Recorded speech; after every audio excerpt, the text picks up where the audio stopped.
scene in Death Valley. Blake Sims to DeAndrew White in overtime, and the Tide rolled to a victory in Baton Rouge. And with week 9 of college football in the books, it's officially LSU week in Tuscaloosa.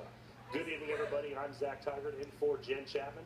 Every year, Alabama versus LSU is one of the most anticipated games of the season, and this year it'll be no different. ESPN's College Game Day will be in town as the 4th-ranked Tigers kick off against number 7 Alabama in a prime-time 7 o'clock showdown in Bryant-Denny Stadium. Our coverage will kick off tomorrow with Coach Saban's press conference at noon, and we will bring you highlights from practice all week as we get you ready for the big game on Saturday right here on WVUA 23. And Alabama may have been off, but Auburn was at work at the Plains yesterday. Auburn hosting Ole Miss, looking for their biggest win of their season, but it was the Rebels who came out on top by a score of 27-19, and Ole Miss still controls their own destiny in the SEC despite being a 2-loss team. Auburn now backed into a corner as they need 2 more wins to become bowl eligible, but face 2 ranked opponents in Texas A&M and Alabama, as well as a tough Georgia team in the next 4 weeks. And despite the loss, Auburn coach Gus Malzahn, he says he has confidence in the growth of his team. And we're playing hard. We got some deficiencies in some areas. We're young in some areas, but this team is growing. And like I said, we did some good things. But like I said, if we take away the third downs, the 2 for 15, and we score a touchdown on one of those drives instead of a field goal, I think we're looking. I mean, I'll just say this: we can play with anybody, and I think everybody can see that. And so we just got to figure out a way to take that next step and get a victory.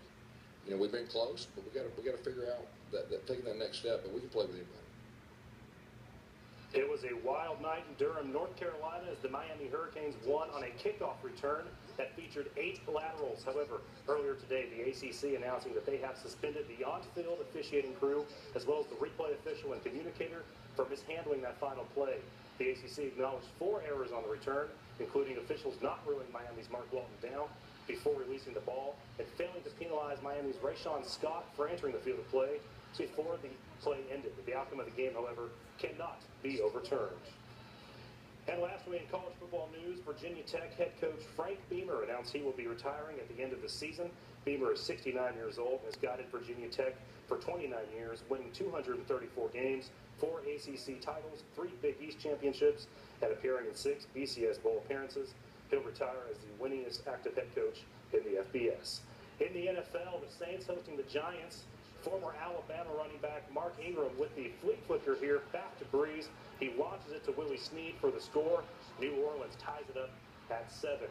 In the second quarter, the Saints up 14-7. Not for long. Former LSU standout, that's Odell Beckham Jr. He brings it in and hits that whip in celebration. And in the fourth quarter now, a very high-scoring affair. Saints down 7. Breeze finds C.J. Spiller for the score. That would tie things up. And in the final seconds, Kai Forbath, he puts it through the uprights. The Saints win 52-49. Breeze, with 7 touchdown passes, ties a league record. And over in Atlanta, the Falcons, they're looking for their 7th win. Here we have Matt Ryan.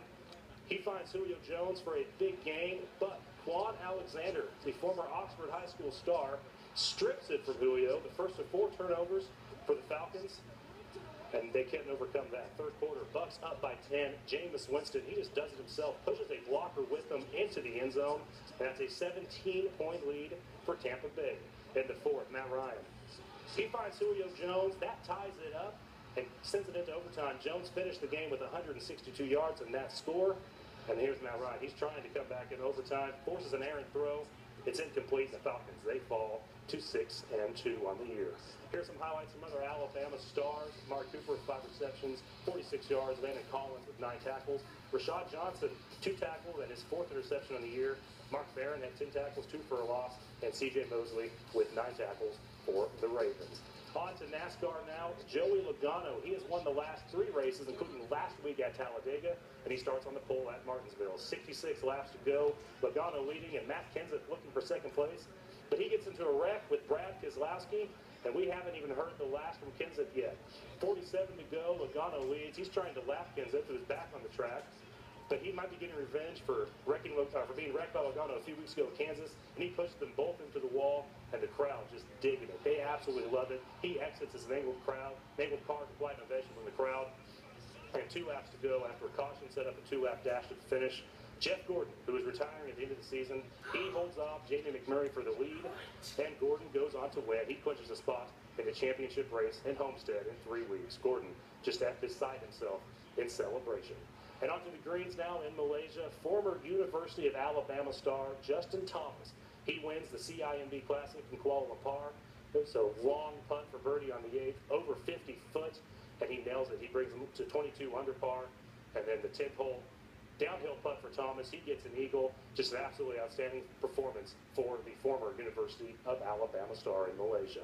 And World Series Game 5 going on tonight. Currently in extra innings, the Royals rally to tie in the 9th. The Mets looking to force a Game 6. That's a look at sports. We'll be back with more news right after this. What great green grass.